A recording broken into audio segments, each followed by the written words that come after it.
Effectivement, nous avons été durement éprouvés effectivement, par l'attaque de Déhou, qui a fait plus d'une soixantaine de morts. C'est vraiment éprouvant. Mais je me dis que c'est la situation également qui commande ça. Nous sommes dans un état de guerre. Le Burkina traverse une guerre assez cruciale depuis maintenant plusieurs années.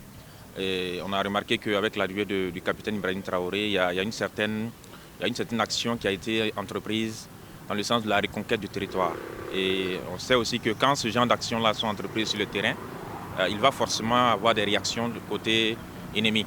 Donc on s'est dit qu'on peut se dire ici, sans risque de se tromper, que cette tuerie qu'il y a eu à Déoula participe aussi de la guerre. Voilà. Ça veut dire également qu'il y a quelque chose qui a d'être fait sur le terrain et que les terroristes savent maintenant qu'il y a quelqu'un qui est aux commandes de la nation et qu'il ne va pas s'amuser. Donc eux aussi ils tentent de riposter pour s'aimer la panique, pour s'aimer le trouble, pour démotiver, démoraliser les gens sur le terrain.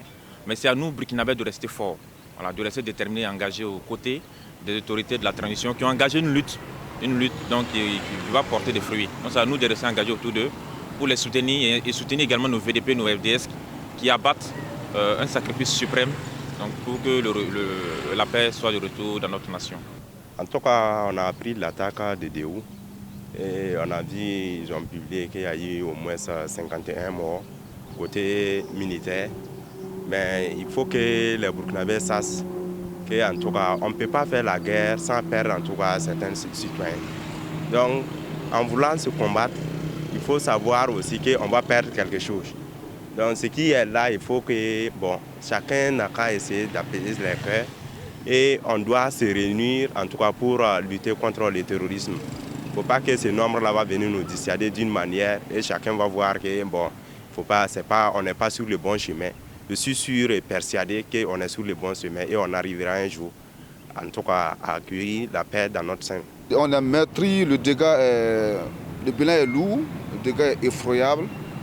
Alors, ce qu'il faut comprendre, à mon sens, la libération de notre nation est conditionnée par tout ce qui nous arrive, par tout ce que nous voyons, par les soldats qui combattent, les soldats qui tombent.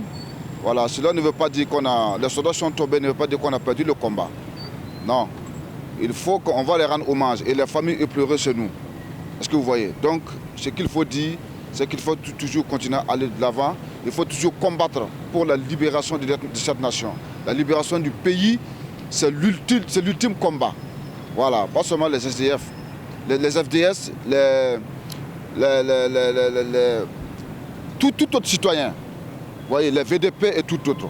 Donc, nous rendons hommage aux soldats tombés. Nous encourageons ceux qui sont toujours sur le théâtre de combat, nous encourageons ceux qui se préparent pour y aller. Donc la victoire est proche.